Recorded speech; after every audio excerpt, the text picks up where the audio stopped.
दिखाई दे रही ये तस्वीरें हरियाणा के पानीपत की है, जहां ये भीड़ और पुलिस किसी अपराधी को पकड़ने के लिए नहीं बल्कि 1 साल से घर में खुद को कैद किए 2 सगी बहनों का रेस्क्यू करने के लिए आई है। बता दें कि दोनों बहनों ने पिछले लगभग 1 साल से खुद को घर में बंद किया हुआ था, तो वही पड़ोसियों की सूचना पर पुलिस ने मौके पर पहुंचकर दोनों का रेस्क्यू किया। इस दौरान पहले पुलिस ने बाहर से ही दोनों बहनों से बातचीत करके दरवाजा खोलने के लिए कहा, लेकिन जब दोनों बहनों ने दरवाजा नहीं खोला तो पुलिसकर्मी छत के ऊपर से घर के अंदर दाखिल हुए और दोनों बहनों को बाहर निकाला। पड़ोसियों ने बताया कि दोनों बहनों ने पिछले 1 साल से खुद को घर में कैद किया हुआ था और इस दौरान पता नहीं उन्हें कैसे खाना मिला और कैसे दोनों अकेले रही। दोनों काफी बुरी हालत में हैं और कमरे से भी काफी बदबू आ रही है। हमारे पड़ोस में 2 लड़कियां हैं जी। ये लगभग 1 साल से अपने आप को इन्होंने अंदर बंद कर रखा है। मेरी वाइफ ने जिक्र करा भाई ऐसे करके हमारे पड़ोस में 2 लड़कियां हैं और उन्होंने 1 साल से अपने आप को बंद कर रखा है और बड़ी बुरी हालत में है। तो मैं उनके कहने से मैं देखने के लिए गया इनको। फिर मैंने पुलिस को भी बुलाया, मीडिया को बुलाया, तो भी सब ने भी देखा है। ये तो बहुत बुरी हालत में है, तो लगता ही नहीं कि जैसे इंसान के हिसाब से रह रही हैं।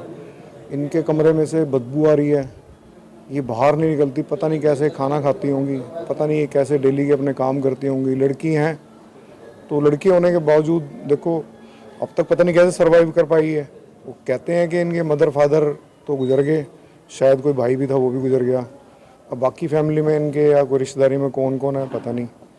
तो मुझे ऐसे लगा कि मेरी वाइफ को और मैंने सलाह करी तो मुझे ऐसे लगा कि इंसानियत के तौर पे हमें लोगों को, अपने समाज के लोगों को, मीडिया को और सबको कोई इंटीमेशन देना चाहिए। तो मेरे को जो लगा मेरा फ़र्ज़, मैंने उस हिसाब से बुलाया। अंदर 2 लड़कियां हैं जी, लेकिन एक लड़की बात करती है, दूसरी लेटी हुई पोजीशन में या बैठी हुई पोजीशन में है, क्योंकि 1 साल से बिजली का कनेक्शन भी नहीं है वहाँ। तो वही क्षेत्र की पार्षद मीनाक्षी नारंग के पति पूर्व पार्षद अशोक नारंग ने बताया कि लोगों की सूचना पर वह मौके पर पहुंचे। बताया जा रहा है कि दोनों बहनों के माता पिता की मौत के बाद इन्होंने पिछले 1 साल से अपने आप को घर में बंद कर लिया था। ये परमा स्कूटर के साथ स्वर्णकाल धर्मशाला है और इसी के सामने ये बिल्कुल मकान है। जो मेरे को अभी घंटा डेढ़ पहले किसी का यहाँ से फोन आता है कि नारंग जी यहाँ ना ऐसे 2 लड़कियों ने 1 साल से अपने आप को कमरे में बंद किया हुआ है।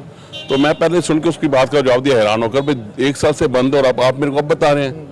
कहते नहीं एक बार आओ मौके पे। जब मैं मौके पे यहाँ सारे लोगों से मिला हूँ, जो अड़ोस पड़ोस सब ने यही बताया है कि करीब इनका 10-12 साल पहले इनके पापा एक्सपायर हो गए थे। ये 2 बहनें हैं, भाई बहन इनका कोई भी नहीं है और इनकी मम्मी 5-6 साल पहले एक्सपायर हो गई है।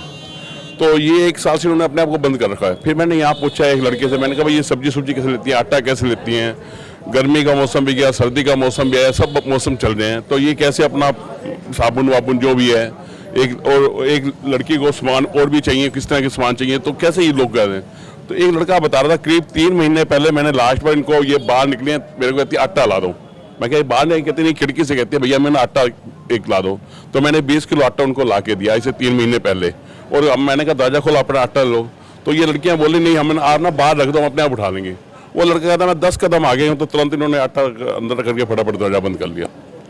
तो ये मैं बड़ा हैरान हूँ कि अड़ोस पड़ोस से एक इंसानी नाते, चलो कोई मोअज़्ज़िज़ आदमी को, किसी पत्रकार, किसी पुलिस वाले को, आखिर लोग तो सारे पढ़े लिखे यहाँ रहते हैं, अनपढ़ लोग तो है नहीं, किसी को फ़ोन कर देते। मैं तो सुन के हैरान हूँ कि 1 साल से ये बंद है। और वकाई जब मैंने देखा है कि अंदर बहुत ज़्यादा स्मेल यहाँ तक आ रही है और एक लड़की तो होश में बात कर रही है। 2 बहनें, एक का नाम चंचल और एक का नाम चांदनी, जो सुनने में आया। और जो दूसरी लड़की चांदनी है वो शायद बेहोश पड़ी है, कि उसको भगवान जाने क्या है। फिलहाल पुलिस ने दोनों बहनों का रेस्क्यू कर उन्हें अस्पताल पहुंचाया है, जहां चिकित्सक उनका इलाज कर रहे हैं। दैनिक सवेरा के लिए पानीपत से प्रवीण ठाकुर की रिपोर्ट।